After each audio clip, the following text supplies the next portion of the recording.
Hello everybody, in this video we're going to be talking about what us plumbers call plating.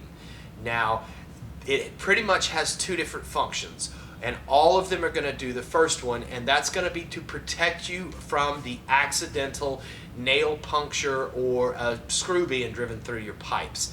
So I'm going to start there, and we're going to start with our small ones. These are our 3x5 nail guards.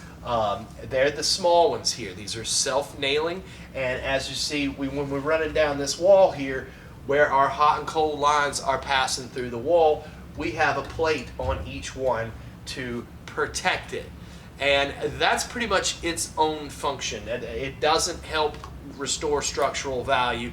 Once we get into some of the bigger ones, those do, but this is just to protect you from an accidental puncture. Now above me here is your next size up, and this is your 5x8 plate. It is also a nail guard and doesn't really do a whole lot for restoring the structural value.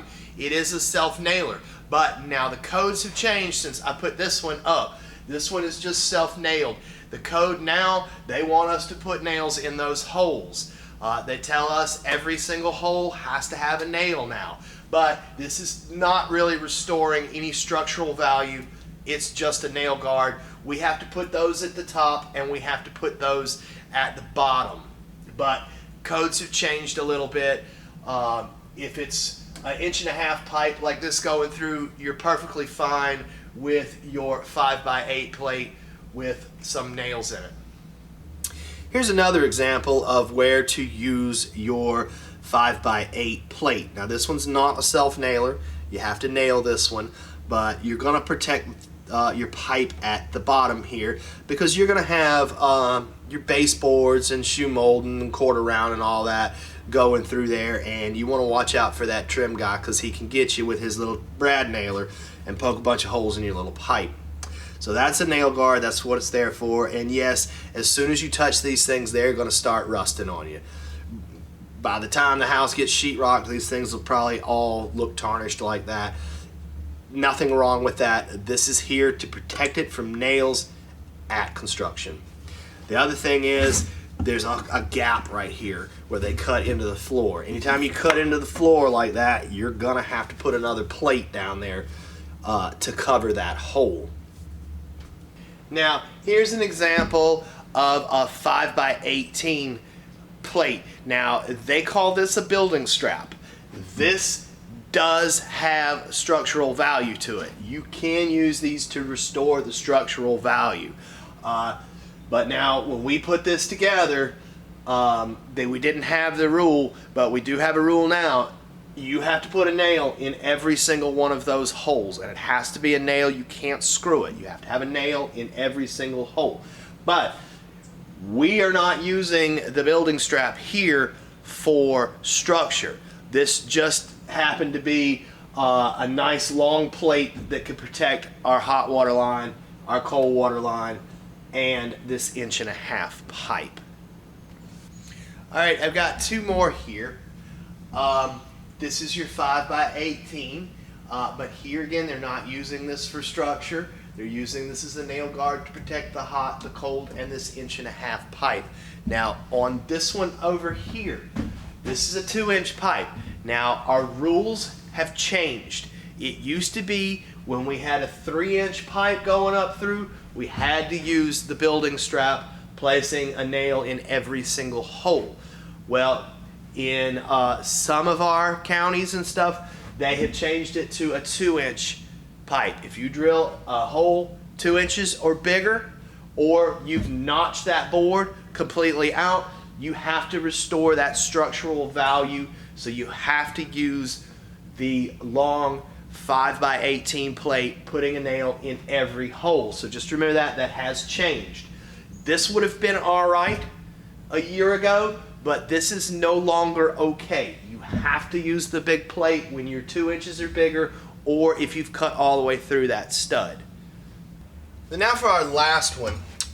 We got these little guys, we call them stud shoes. Now this is also a nail guard, but it's designed to restore the structural value of a stud when you've drilled a hole for an 1.5-inch pipe or a 2-inch pipe, and it's pretty much for a load-bearing wall.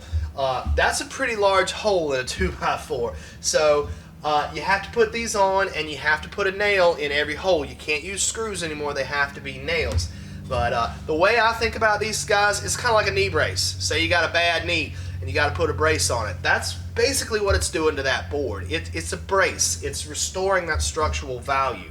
And it also works as a nail guard. Now in this example here, this is going to be a sheetrock wall, and on the other side it's also going to be a sheetrock wall. So we have to protect it with a stud shoe, and then we also have to put the little 3x5 plate on the back side here to protect things coming from that direction. And as you see down here at the bottom, we also did it with our 5x8s, one on either side and one on either side over there as well.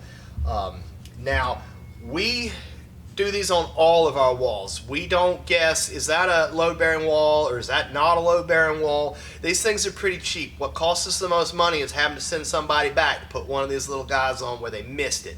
And they're not going to fail you if you overprotect things. So that's what those are for. It's a little knee brace for your stud. Now we got these in, and some of our counties are requiring these. They call this a structural stud shoe. And the difference is it's got this little wing that you can fold down out of the way, and it's got one on the back side too. And you can slip that over your stud and over your pipe, and then you're going to nail that back down. This just adds that extra piece of structure, which this one doesn't really have. It's just kind of floating out there. So you're going to have nails here and here, and of course on the other side, and it's gonna complete that brace. Now you can get these in different sizes. They make them for, this is for a single stud, but a lot of times in houses you see where they have put two studs together, and you can get a double stud shoe for the ones that two studs sistered married together. They have triples, and they also have quadruples for 4 studs. But that's pretty much it on this guy. Just remember, these are like knee braces. You will find that in your house you're going to be doing a lot of plating, because you have to protect every single place that there's a possibility for a nail, a puncture, or restoring the structural value. Remember, don't use screws anymore. They've all got to be nailed. Alright guys, I hope you learned something. Thanks a lot.